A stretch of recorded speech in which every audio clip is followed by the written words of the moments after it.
Hello world, this is Derek Braid. I'm gonna do a quick video today on Amazon and Google, titled it Delivering the Future of Cars and Culture. You can find me on Twitter at royal_ars. My website is cashflow.ca. So this video was precipitated by an email that I received today from a company called Estimize.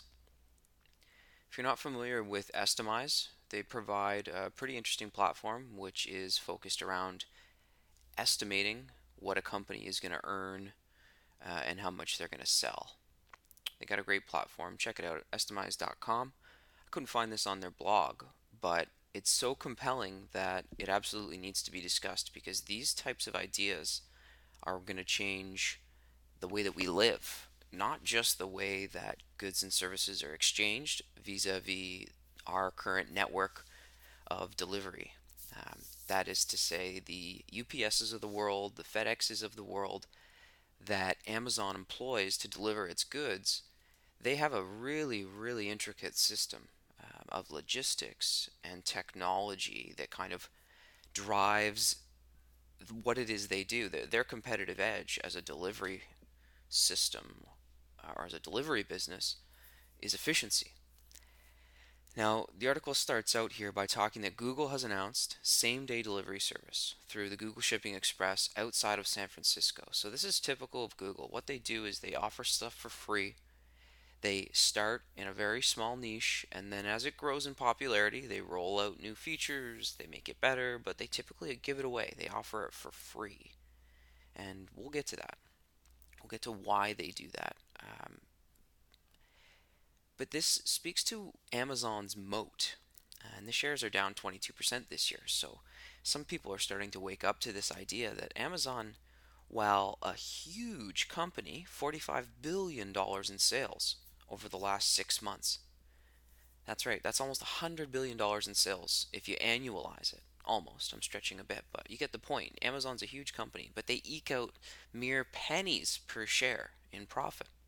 It's kind of a funny paradox, and because of this is because a lot of their cost is due to these transportations. They have to pay UPS, they have to pay FedEx. So clearly, a fleet of driverless cars and trucks, which will also serve to deliver humans, by the way, would be the best on all fronts.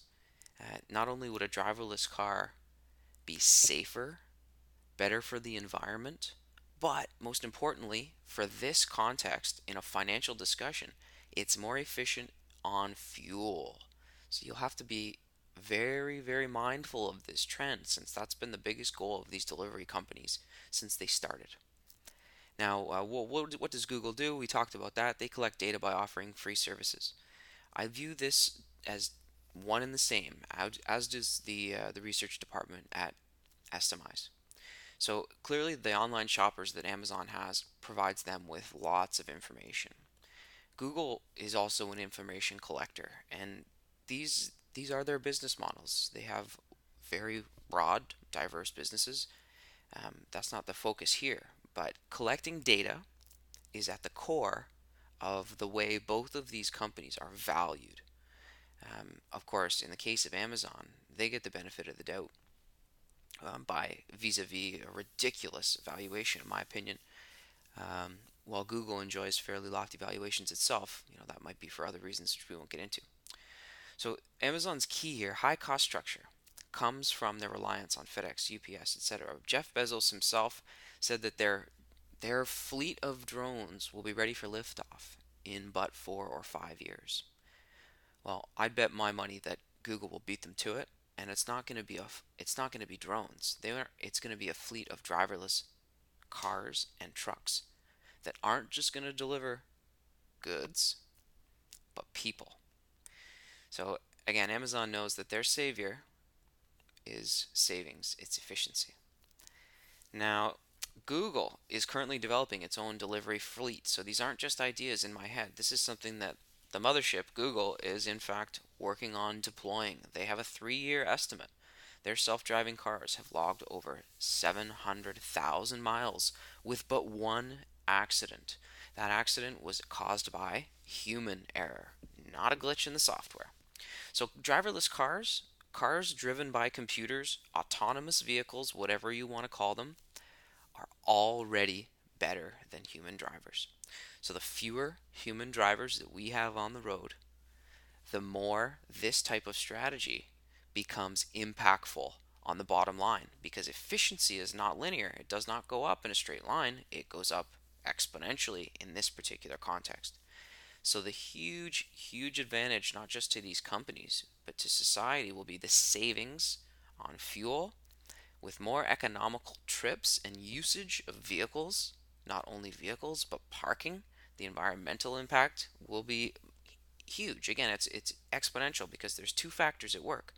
It'll create We'll be able to turn parking spaces into green space, and the cars that remain on the road will be more efficient in the way that they go from point A to point B. Both of these things working together, synergy. And synergy is at the core of what this discussion is all about for these two companies. For example, Google has Maps.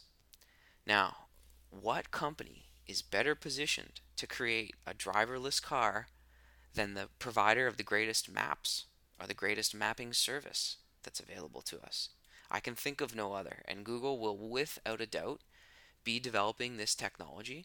They will be licensing it not just to FedEx, UPS, the Postal Service, they will be licensing this technology to the automobile manufacturers. It would not surprise me to see major deal making amongst the driverless car industry, that is to say, at the moment, Google, and the major auto manufacturers in recent, or I should say, in the next few years. And this is the way that Google can compete with Amazon. This is the way that Google can eliminate their edge.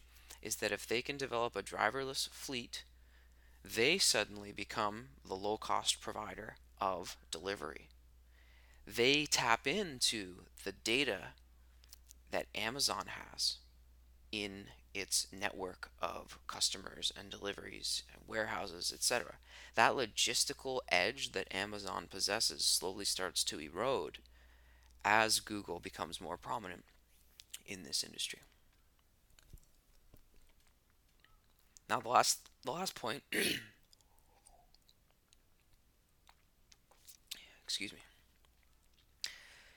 the last point here is that this is going to be a big political problem, and that's in a whole other discussion.